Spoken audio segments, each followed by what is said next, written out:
كنسمعتات بشمعان توافن نظر كامس قنقان زي كونس صدرو محجاز قلفوانين تقراوي كخوني قبات وهيلوم زيستقلت اتكال مكنخانن محجاز نارقوين سدراس وقاتن رسا دبري تكابرات شعات 250 سدراس وقات اقرن متكال علم لخوفرن مكياد علي مبزاب وقازيت او مقلسيوم معالتي سمعتات مس سدراس وقات بزبل مريح حسابش ومونت سنخلتشن 10 شوعاتنا متمرت نزك هيدو فر ملكيتن هكيادت سراحة تكال كونلين سابات كانت قلت علام او بسنكوينات حبحب زي بلوم وغنات اب غودنم كوينكا محجاز مخونه گنزيبن هلو كونتات سدرا سوات بقالات زغلص اي كونن زبلاتن كولونيل اب گطر كبابتا تግራይ زنبرو سدرا سوات بسنك حضرت مسرتاو گلگلوتات تگليلوم سلازلوم اتي تكال نزم وغنات علشو اب محجاز كم زنطفين گليصن 950 سدرا سوات بزلاقنت عرسوم زخللو بايتان ممچچاو سنبت شمونت سنه 2017 متمرت كاب ساعات 12 اقامشت جميرو مسابو ازلو حاجزتي بتكنولوجي ودما زوم نزكيد حبراو زته مدلاو تغيرو كم زلين تحبرام بمسرت زي دما بغداي سدراس وات شرحو منغستان زي منغستان تكالات ابز سناي تغبار كعسلو صاوعيس زقرب خوينم سدراس وات بقوامنت عرسوم زخللو منغدن مفتار 50 وغنات سلطنا بمحاب مستكال عقوارن لقحن ددبي تاساسير كاي سرحالو زبلا كونوليل سابا يخون برا بغيد تغبر عنقفاتات كم زلو ينغليزن اتحاباري گطر لقحت كال عقوار لقحن ددبي تايتكي داي باراخ بوغنام تكالو مس منغستاون تكالات بمتسار اب كبابታት مقله عبيه عدن كالوت نسرح زخون لقحب محاب كم زركب يم زغلصوم بفلاي مس تكال رئيس دبر تكا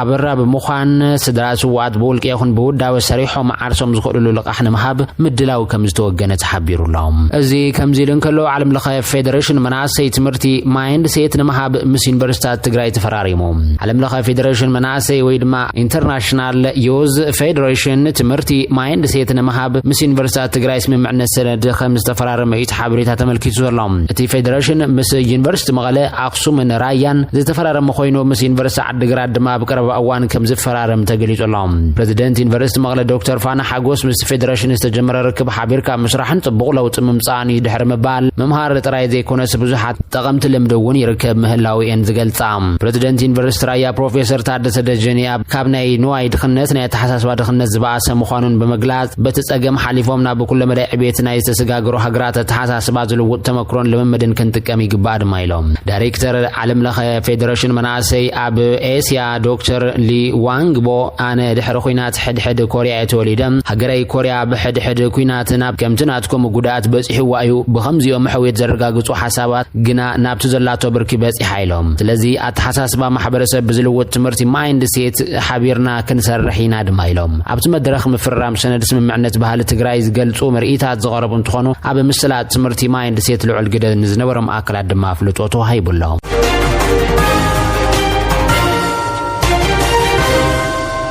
حبريتنا قطلالو زخبركم تملكتناتي ناب زغطل حبريتا نزغركم لو مقنه اب عصو اخيبا كم زقنه يزنجرلو زل حوحات استفرالي وسانتات كم زحلفيته فليتو زلام فلفلات حبريتا وشتي كم زملاختو حوحات استفرالي تنكر زبل وسانتات كم زحلفنتهم حبريتاتات يملكتهم اتوم وسانتات بغصال كفترو زغلو تخلوتات بمتنتانكو سدو تحاسبو سغمتات ون تقميتو كم زلو زتملاخت خوينم اب موداتا كلهم سغمتات تزيتعويتهم فصم سراح حسابنا حسبتات زبلوا نموصا ونزقمت وسانه محلفهم زلهم ابز حزوان ون انتخون حوحات حقاو سبنتو كبورد مرتا اثيوبيا كمستسرز زفلت كوينم ركبوا من محاشن حقاو قديتات كلتيوم كواصونه بوليتيكاو دردر بغلطف كجمرنا حوحات بمغلطيونا بمحبرسب عالم زلاخم مرغتات يصوع زلهم بوغن فيدرال لمسرات حوحات سيبو بزعبو قلت مرغت زي فلتو خوينو نحوحات جن مس انصار اثيوبيا استسلفوا زبلهم حالتات متحباريو بسبب سلطنات زخص زلهم تتمال مستمزابلت وغنات استراخبا وزرو فتلور قبل እግዚአብሔር መንግስት ፌደራል حوحات ناي مسراز مسل يبلون زبلا خوينن نحنا ون بسرعات نمرح انت خوينا መንግስት ፌደራል ون بسرعات يمرح يلن تنكر زبل ملس مهابن مغلازنا ذكريوم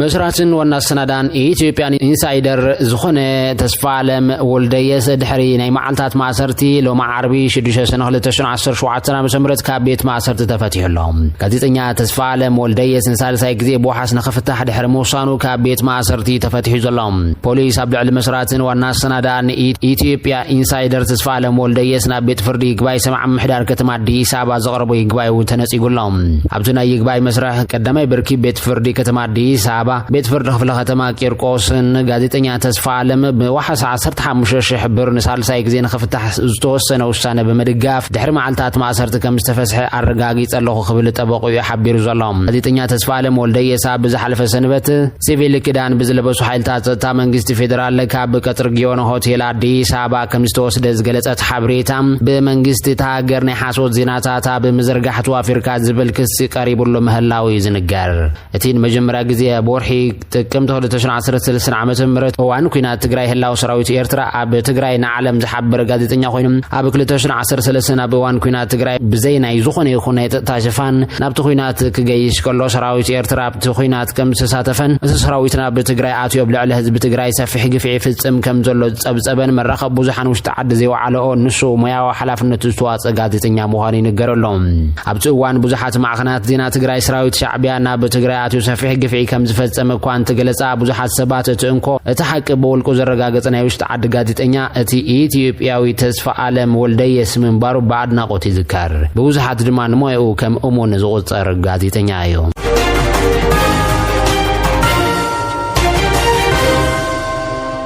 አምባሳደር አሜሪካ በኢትዮጵያ ይቅረታ ሀቲቶም አምባሳደር አሜሪካ በኢትዮጵያ ኤርቪን ማሲንጋ ቀድም ሰሙናት በገጻት ማህበራዊ መራኸብታት ኤምባሲ ተደርግሕ መልእኽቲ መንግስት ፌደራል ኣብ ልዕሊ ህዝቡ ዝፈጸሞ መጥቃዕቲ ሰባል ወነፈርቲ ብቁልጡፍ ከብቅዕ ዝጽውዕ መልእኽቲ ምምሕዳራዊ ጌጋ ይኽብል ይገልጹ ዘሎም እቲ አምባሳደር ማሲንጋ 15 ጉንበት 2017 ዓ.ም ዝለጠፎ መልእኽቲ ኣብ ገጻት ፌስቡክን ትዊተርን እቲ ኤምባሲ ተኣልዩ ድሕሪኡ ድማ ብተመሳሳሊ መዓልቲ ተኣሪሙ ተዘርጊሑ እቲ አምባሳደር ማዕኸናት ዜና ውሽጢ ዓዲ ብዝሃቦ መብርሂ ብዛዕባት ብስሙ ዝተለጠፈ መልእኽቲ ከም ዘይፈልጦን ምምሕዳራዊ ጌጋ ምዃኑን ይገልጹ ዘሎም ጌጋ እዩ ነይሩ ትርጉም የብሉን ብሰንኪ ምምሕዳራዊ ጌጋ ኣነ ዘይገምገምክዎን ዘይጥደቕክዎን ረቂቕ ኣብ ማሕበራዊ መራኸብታት ዝተዘርግሐ ተጠቒምናሉ ኢና ድሕሪኡ ድማ ቅኑዕ መርገፂና ዘንጽባርቕ መልእኽቲ እውን ተዘርጊሑ ድማ ይብል ኤምባሲ ኣሜሪካ በኢትዮጵያ ኣብቲ አምባሳደር ኤርቪን ማሲንጋ መንግስቲ ፌደራል ኣብ ልዕሊ ህዝቡ ዝፍጸም መጥቃዕቲ ሰብኣዊ ነፈርቲ ብቕጽበት ከብቅዕ ዝጸውዕ ኣሎ ኣብ ገጻት ፌስቡክን ኤክስን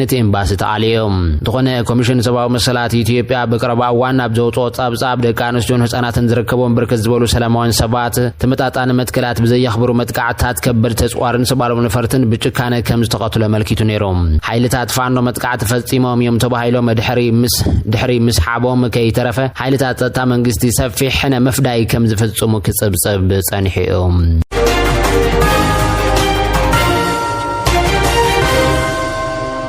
ቻይና مسا ዲፕሎማሲያዊ ርክብ ካብ ዘለዎን 53 ሃገራት አፍሪካ ናብ ሃገራን ዝኣቱ ንብረት ክትከፍሎ ንጸንሐት ቀረጽ ሙሉእ ብሙሉእ ከተቋርጦ ደለውት ምዃና ገሊጻ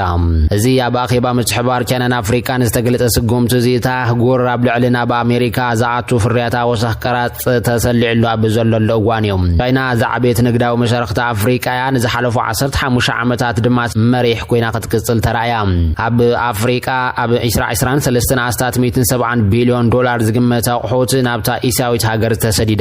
ተሰዲድዮም ኣብ ዋዕላ ዝተረኸቡ ሚኒስትራት ኣብ ዘውፅኦ ሓበራዊ መግለጺ ድማ ገለ ሃገራት በይናዊ ስጉምቲ ብምውሳድ ነቲ ጸንሐ ቁጥባዊ ንግዳውን ኣህጉራዊ ስርዓት ንምዝራብ ንዝገብርኦ ጻዕርታት ወቂሶም ኣሜሪካ ንግዳዊ ዘይምርዳእ ኣብ ማዕርነት ምክብባርን ሓበራዊ ረብሓን ተመርኩሳ ክትፈትሖ ጸውያ እዚ ስጉምቲ እዚ ተግባራዊ እንተኾይኑ መቐጸልታ ናይቲ ብዝሓለፈ ዓመት ትሑት ምዕባልን ዘለዎን 33 ሃገራት ኣፍሪካ ዝተገበረ ምእላይ ቀረጽ ክኸውን እዮም እቲ ሓድሽ ዝርዝር ነተን ምስ ቻይና ልዑል ንግዳዊ ርክብ ጸንሐን ከም ደቡብ ኣፍሪካን ናይጀርያን ዘጠቓለለ ኮይኑ ቻይና ናይ ዝውሳነ እዚ መዓስ ግብራዊ ከም ዝኸውን ኣይገለጸትን እዛ ምስ ደቡብ ኣፍሪካን ሞዛምቢክን እትዳበው ባሕሪ ኣልቦ ኤስዋቲን ግን ንታይዋን ከም ሃገር ኣፍልጦ ስለ ዝሃበታ ኣብ ዝርዝር ነጻ ቀረጽ ኣያቶትን ኣብዚ ግዜ እዚ ቻይና ካብ ኣፍሪካ ሓያሎ ንጥረ ነገራት ኣያተቱ ብፍላይ ድማ ካብ ዲሞክራሲያዊት ሪፐብሊክ ኮንጎ ንጊኒን ኣብ ሚያዝያ ፕሬዚደንት ዶናልድ ትራምፕ ካብ ብዙሓት ሃገራት ኣብ ዝኣቱ ንብረት ልዑል ቀረጽ ከም ዝገብር በመዋጃ መንጎ መሻርክት ንግድ አሜሪካ ስንባደ ፈጢሩ ነይሩ እዚ ድማ ንሌሴቶ 50 ሚታዊት ንደቡብ አፍሪካ 30 ሚታዊት ንናይጄሪያ 14 ሚታዊት ሰሊዑለን እዮም እቲ አሜሪካ ዝወሰደቶ ስጉምቲ ክሳዕ ዝመጽ ወርሕ ንግዜ ደው ኢሉ ከም ዘሎ ጸሓፊ ግምጃ አሜሪካ ስኮት ቤሰንት ዝገለጸ ኮይኑ እተን ብጽቡቕ መንፈስ ይዛትያ ከም ዘለዋ ዝገለጽዎና ሃገራት ግን ከናው ሓለን ከም ዝኽእል ይግለጻላው ኣብ 2024 አሜሪካ 39.5 ቢልዮን ዶላር ዝግመት ኣቑሑት ካብ አፍሪካ ኣትያ ገለ ካብኡ ብመሰረተ ሕጊ ዕብየትን ዕድላትን አፍሪካ ወይ ድማ ኣገዋ ድማ ዝፍለጥ ስምምዕ ባዶ ቀረጽ ዝኣተወ ኮይኑ ምምሕዳር ትራምፕ ሓዱሽ ቀረጽ ምንባር እንተቐጺሉ ግን ኣብ ሓደጋ ዝወድቕ እዩ